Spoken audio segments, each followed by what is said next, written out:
The historical purge that we're witnessing all over the country is part of a larger agenda to destroy what it means to be American. And it's getting more audacious by the day.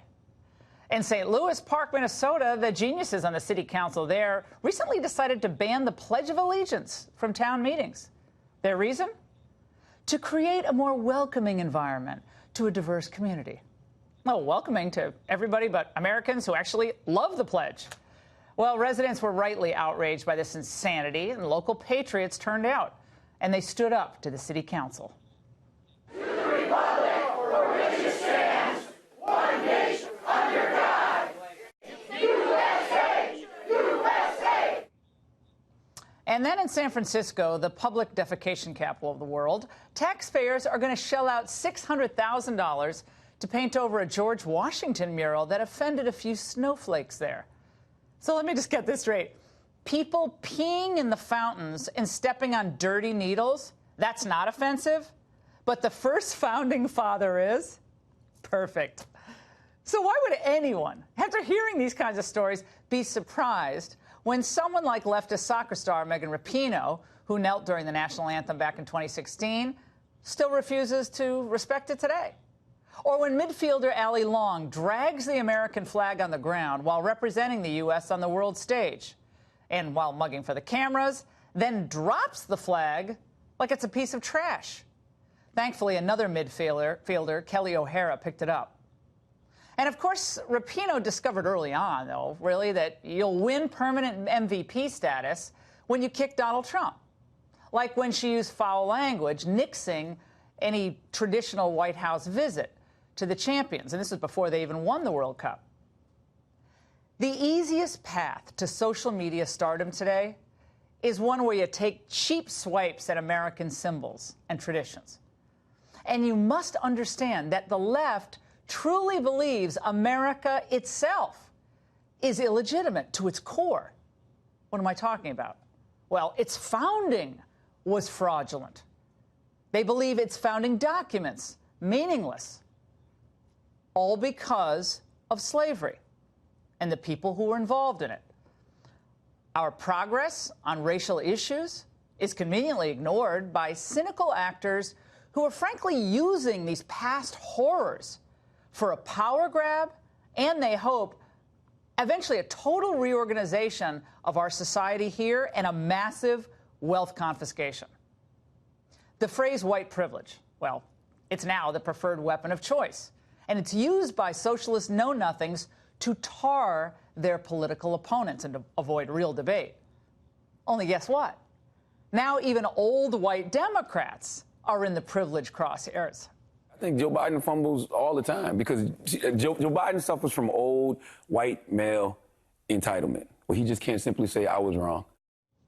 And liberal women aren't immune either. This week, Speaker Pelosi learned that the race table can quickly be turned on her, too. She's now under fire by the four horsemen women of the apocalypse, freshman congresswomen who claim Pelosi is, quote, singling out newly elected women of color. Well, when asked today about the charge, this is how Alexandria Ocasio-Cortez responded. It's singling out four individuals. And knowing the media environment that we're operating in, knowing the amount of death threats that we get, knowing the amount of concentration of attention, I think it's just worth asking why. Do you think she has racial animus? Is she racist? No, absolutely not.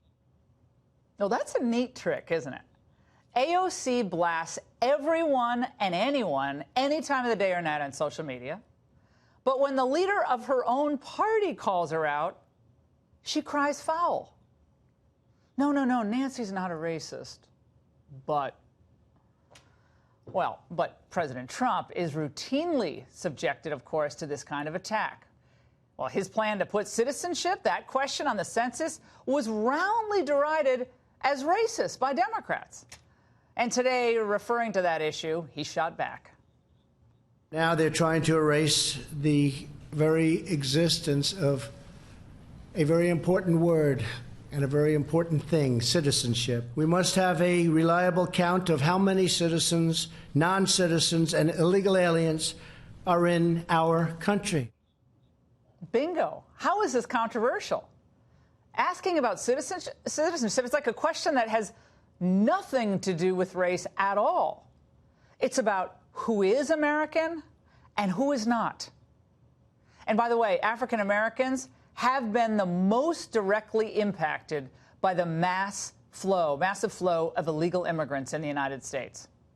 No wonder polls now show that a majority of both Black and Hispanic voters support adding the question to the census.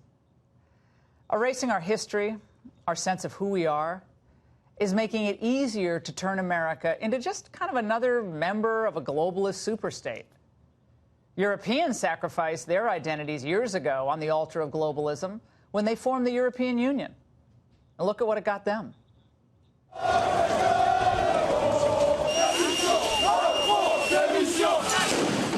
Now, we may have masked morons of Antifa to deal with, but we don't have yellow vests shutting down entire cities, or a Brexit-style mess to deal with, or a recession on the horizon, like we see with Germany.